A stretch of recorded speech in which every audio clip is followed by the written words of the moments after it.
ప్రభు దూత వారి యొద్దకు వచ్చి నిలిచాను. ప్రభు మహిమ వారి చుట్టూ ప్రకాశించినందున వారు మిక్కిలి భయపడేది. అయితే దూత భయపడుకుని ప్రజలందరూ కలగవ మహా సంతోషకరమైన సువర్తమానము నేను మీకు తెలియజేయుచున్నాను.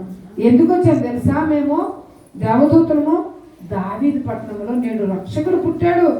ఎవరు చెప్తారండి? ఆ దినాల్లో దేవదూత వచ్చి చెప్పారు, ఇగో ఆయన ఎవరు? రక్షకుడు. ఆయన ఎక్కడ పుట్టాడు? దావీదు పట్టణంలో పుట్టాడు. మీకు ఆనవాళ్ళు ఏంటి తెలుసా? ఒక పశువుల తొట్టిలో పరుండ పెడతారు. మరి అక్కడ ఏమన్నా పొత్తి గుడ్డలు, ఆ శిశువు పొత్తి గుడ్డలతో పరుండ పెడతారు. అదే మీకు ఆనవాళ్ళు అని చెప్పినప్పుడు ఆనవాళ్ళ ప్రకారం ఆ గొర్రెల కాపరు అందరూ ఎప్పుడు తెల్లారుతుందా అంటే లేచి మనం చూడాలి, రక్షకుడిని చూడాలి. మీకు ఆశ ఉందా? జక్కయ్య తనకంటే ఆశ ఉందంట, కోరిక యేసు ప్రభుని చూడాలా. మీకు అసలు కోరిక ఉందా?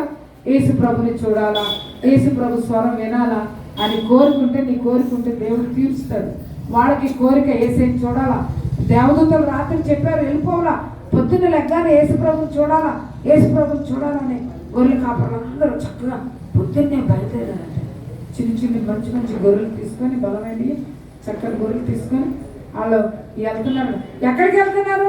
ఇదిగో రక్షకుడు పుట్టాడు దావీదుపురంలో, దావీదు పట్టణంలో పలానా చోట రక్షకుడు పుట్టాడు.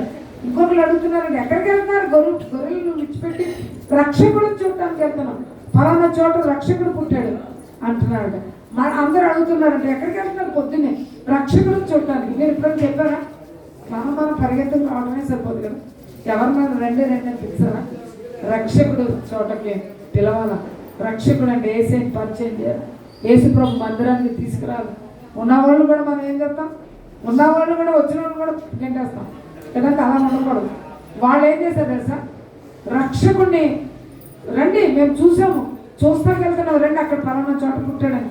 ఆ నోట ఈయన విన్న వాటిని, మాకు దేవదూత కనబడి చెప్పాడని విన్న వాటిని, కన్న వాటిని ప్రచారం చేసుకుంటా అలా నడుచుకుంటా అందరికీ చెప్పుకుంటా ఆ దేవదూత మరి ఆ స్టార్ దగ్గరికి వెళ్ళి, ఆ నక్షత్రం దగ్గరికి వెళ్ళి చూసినట్టు అక్కడ ఒక శిశువు యేసు ప్రభు పొత్తుగుడ్డుతో చుట్టుంటే వాళ్ళు సాష్టంగా నమస్కారం చేశారు.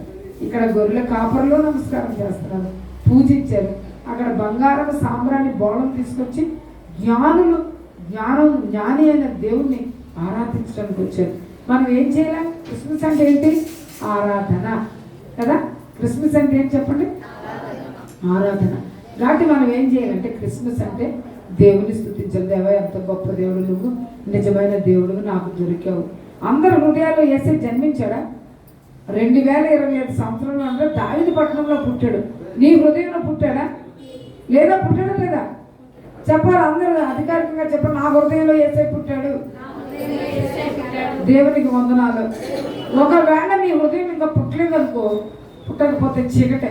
యేసు ప్రభు లోకానికి వెలుగు. ఆయన పుట్టకపోతే నీ హృదయంలో ఏమున్నట్టు? చీకటి ఉన్నట్టు. ఆయన పుట్టాడంటే నీలో వెలుగు ఉన్నట్టు. ఇంకా ఒకవేళ ఎవరి హృదయంలోనూ పుట్టకపోతే మీరు అనాలి, ప్రభు నా హృదయంలోకి మీరు రండి. ప్రభుకు ఒక స్థానం కోరుకున్నాడండి. ఏం తెలుసా? నీ హృదయంలో ఉండాలని ఆయన కోరిక. ఇంకా నువ్వు తీసి ఒక టేబుల్ మీద పెట్టి ఆ ఫోటోని అంత దండం పెట్టినా కాదు, అది ఎక్కడ ఉండాలి? ఆయన ఫోటోలు, కొంతమంది ఫోటోలు అక్కడ తగిలించుకొని దండం పెడతారు. ఏసైకి స్టార్ ఈ క్యాండిల్ వెలిగిస్తారు. అలా కాదు. ఏసై ఆయన ఆత్మదేవుడు, ఆయన ఫోటోలో ఉండే దేవుడు కాదు. దేవుడు ఆత్మ కనుక ఆయన ఆరాధించేవారు ఆత్మతోను. ఆయన వాక్యమైన దేవుడు. దేవుడు నువ్వు చూడాలి అనుకుంటే ఈ వాక్యం చదువు, దేవుడు కనపడతాడు. దేవుని స్వరం నువ్వు వింటావు. మన దేవుడు అంత గొప్ప దేవుడు. అక్కడ ఎంతమంది కనపడ్డారండి? కన్యామరియే కనపడింది, దేవదూతలు కనపడ్డారు, యోసేపు కనపడ్డారు, జ్ఞానులు కనపడ్డారు, నక్షత్రం కనపడింది. ఇంకెంతమంది? అక్కడ రాజునండి, ఏ రోజు రాజు. యేసు ప్రభు పుట్టగానే ఆయన కోపం వచ్చేసినట్ట, ఏంటి నేను రాజుని, నాకే రాజ్యం కావాలి, ఇంకో రాజు ఎవరు పుట్టాడు అని తనలో కలవరం, కోపం చెప్పండి అంటున్నాడంటే. చూసారా? సాతాన్ అనమాట. ఏ రోజు రాజు ఎవరికి గుర్తు? సాతానికి ఇష్టం ఉన్న దేశం అంటే. ఎందుకంటే దేశం ఎందుకు వచ్చాడు తెలుసా? వాడిని తల ఆల్రెడీ చిన్నకొట్టేశాడు. లాస్ట్లో వాడిని ఏం చేస్తారంటే అగ్నిలో వేసేస్తారనమాట. వాడికి ఇష్టం లేదనమాట, నన్ను అగ్నిలో వేసేస్తాడని. వాడి శక్తి వేసే శక్తి కన్నా తక్కువ. మన కాళ్ళ క్రింద పెట్టాడండి. సాతాను ఎక్కడున్నాడు చెప్పాలా? సాతాను ఎక్కడున్నాడు? కాళ్ళ క్రింద. సాతాను తల వేసే ఏం చేశాడు? చిత్తకొట్టాడు. తల చిదిగిపోయింది, పళ్ళు లేవాడికి. అందుకే అక్కడ ఏమన్నాడు? ఎవరిని రింగునువా గర్జించు సింహం మిగుతాడు అంటాడు. అంటే పళ్ళుంటే నవ్వుతాడు. అలాంటి సాతాను గాడికి మనం భయపడక్కర్లేదు. మన దేవుడు సర్వశక్తి గల దేవుడు. వాడు తల చితకొట్టేశాడు, వాడిని మన కాళ్ళ కింద ఉంచాడు. అటువంటి గొప్ప దేవుడిని నువ్వేం చేయాల?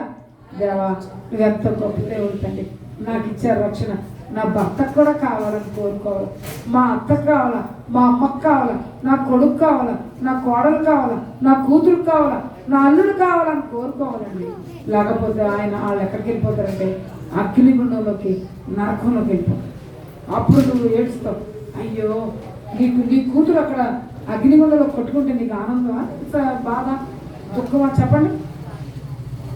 మీరు కోరుకోవాలి, దేవుణ్ణి అడగాలి, యేసయ్యా నా బిడ్డలు నేను పరలోకంలో రావాలా, నా యొక్క బిడ్డలందరూ యేసు ప్రభుని నమ్ముకోవాలా. అది నీ కోరిక ఉండాలి. బైబిల్లో గొప్ప భక్తుల కోరిక అది. కాబట్టి నీ కోరిక నీతో పాటు ఎవరు నమ్మాలా? యేసయ్యని అందరూ ఎక్కడ ఉండాలో చెప్పాలి. అందరూ ఎక్కడ ఉండాలా?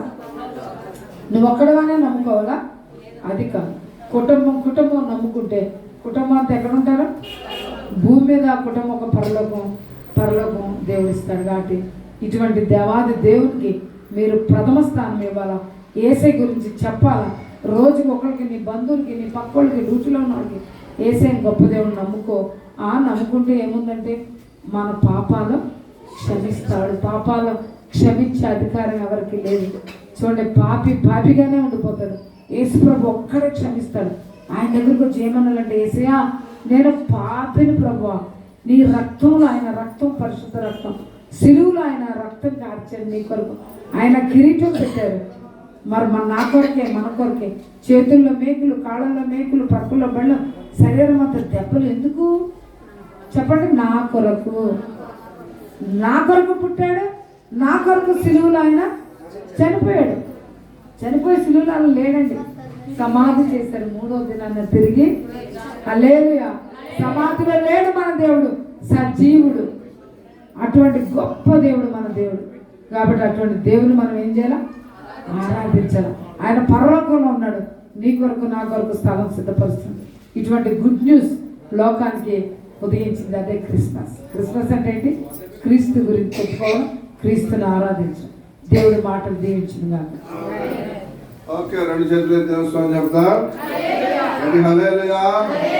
స్తుతి కుమారే చక్కగా అన్ని ఏర్పాట్లు చేసి మన కొరకు అది ఇంతవరకు దేవుని మాటలు మనం విన్నాం. ఒకే మాట, క్రిస్మస్ అనగా క్రీస్తు లోకానికి అందరూ చెప్పండి. పాపులను రక్షించుటకు యేసు క్రీస్తు లోకమునకు వచ్చెను. నశించిన వారిని వెతికి రక్షించుటకు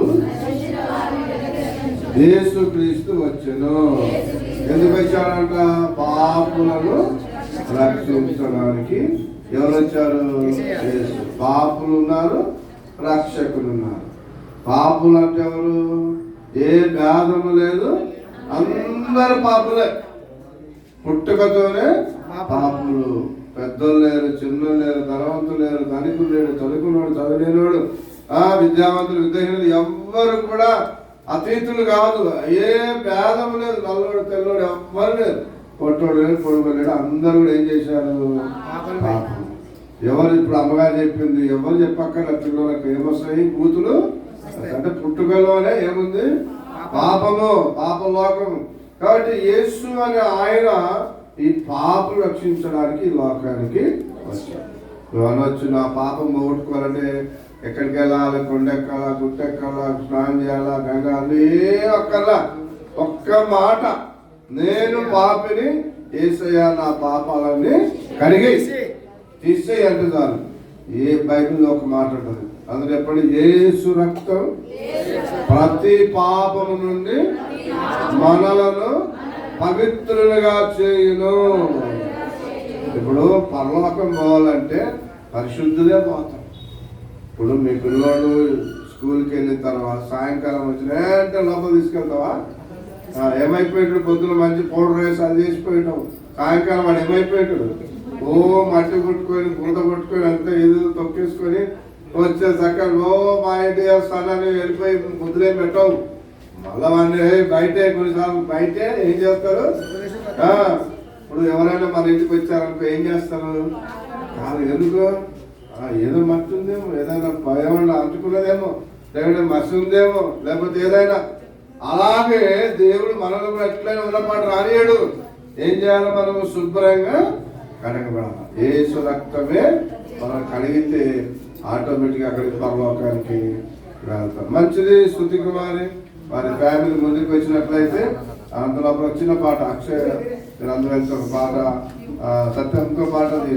ఏ పాట అంటే నీకు ఇష్టమైన పాట ఇష్టమైన పాట ఒకటి ఉంది, అది ఎప్పుడు పాడుతూ ఉంటుంది. ఏ పాట పాట మేస్త్రి గారు అండి ఆ పాట చూసుకోవాలి. అందులో కూడా ఒక ఈ కుటుంబం కొరకు ఓకే